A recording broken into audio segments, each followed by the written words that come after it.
கொங்குவரை சாரலிலே குளிர்மலையின் பாடலிலே எங்கும் தலையாட்டும் இன்னமுத சோலையிலே தங்க மலர்விரித்து தமிழ் தாய்க்கு சூட்டிவிட்டு தொடங்குகின்றேன் என் உரையை. இந்த அருமையான நிகழ்ச்சிக்கு தலைமை பொறுப்பேற்றிருக்கின்ற சர்வதேச சாதனையாளர் அறக்கட்டளையுடைய தலைவர், என்னுடைய பாசத்திற்கு நேசத்திற்கு உரிய அருமை சகோதரர் டாக்டர் ரஸ்மி ரூபி அவர்களே, எனக்கு முன்னாலே இங்கே சிறப்புரையாற்றி அன்பிற்குரிய ரஸ்மி ரூபி அவர்கள் பாராளுமன்ற உறுப்பினர்களுக்கு சிறப்பு செய்வார்கள்.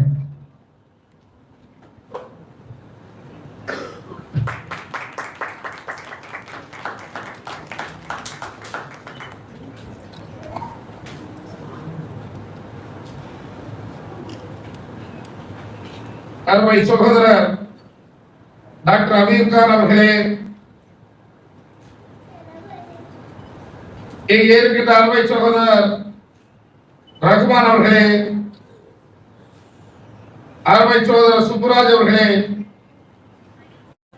வழக்கறிஞர் அனிஷா அவர்களே, டாக்டர் பிரேமச்சந்திரசேகர் அவர்களே, பாண்டியராஜன் அவர்களே, ராஜ் அவர்களே, எங்களோடு இங்கே வரையிலிருந்து சிறப்பித்துக் கொண்டிருக்கின்ற அருமை சகோதரர்கள் ராஜேஷ் அவர்களே, வைகுண்டராஜன் அவர்களே, இந்த நிகழ்ச்சியில் கலந்து கொண்டிருக்கின்ற முகமது இலியாஸ் அவர்களே, ரிப்பத் அகமது அவர்களே, இன்றைய தினம் சாதனையாளர் விருதை பெற இருக்கின்ற சாதனையாளர்களே, இந்த நிகழ்ச்சியிலே கலந்து கொண்டிருக்கின்ற பாசத்திற்குரிய அருமை சகோதர சகோதரிகளே, உங்கள் அத்தனை பேருக்கும் என்னுடைய மாலை வணக்கங்களை தெரிவித்துக் கொள்கின்றேன்.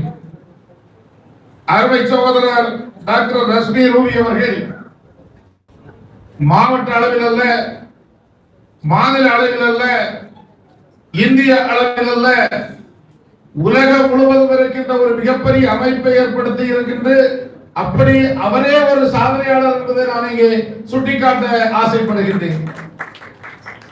சாதாரணமான அறக்கட்டளைகள் எல்லாம் மாவட்ட அளவில் அறக்கட்டளைகள் இருக்கும் அல்லது மாநில அளவில் இருக்கும். ஆனால் கடல் கடந்து அனைத்து நாட்டுகளிலும் ஒன்றாக இணைத்த ஒரு அறக்கட்டளை உருவாக்கிய பெருமைக்குரியவர் அருமை சகோதரர் ரஸ்மி ரூபி அவர்கள். என்னை புதுடெல்லியிலே வந்து சந்தித்த போது அவர் ஆற்றுகின்ற பணிகளை எல்லாம் கேள்விப்பட்ட போது உள்ளபடியே புல்லரித்து போய்விட்டேன்.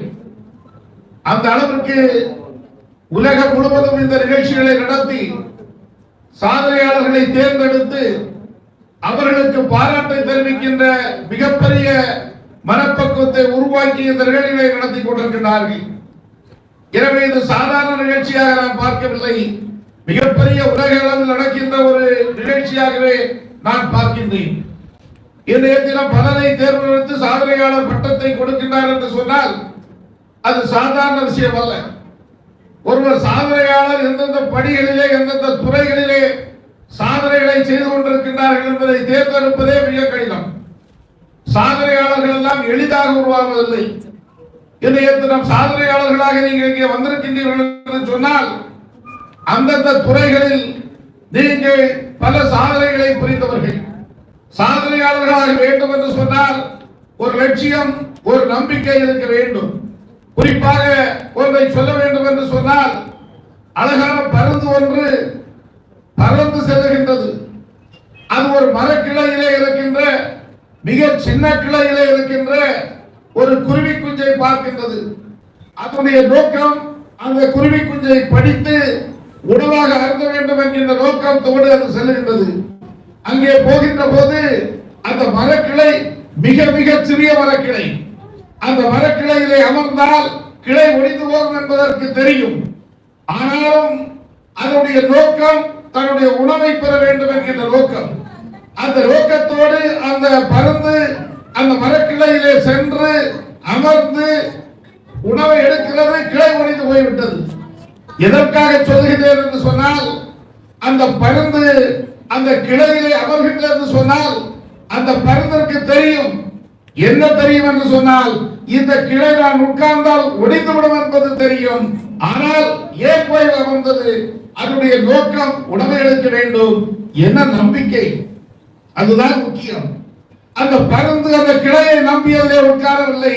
பருந்து இந்த கிளை ஒடியும், ஆனால் என்னுடைய இலக்கைகள் இருக்கின்றது, பறந்து உயரே செல்லுவேன், அந்த உணவோடு செல்லுவேன் என்கின்ற நம்பிக்கையினால் தான் அந்த பருந்து அங்கே போய் அமர்கின்றது.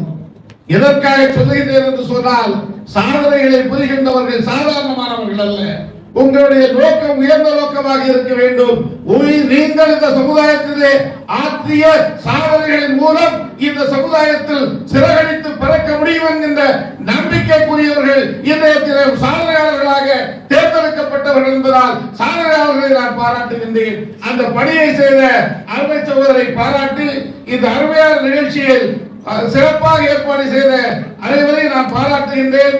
மீண்டும் உடனடியாக ஒரு நிகழ்ச்சி ஏர்வாடி வாழ் மக்கள் சென்னையிலே கூடி அங்கே ஒரு கூட்டத்தை வைத்திருக்கின்றார்கள். நான் அங்கே செல்ல வேண்டி இருக்கின்றது.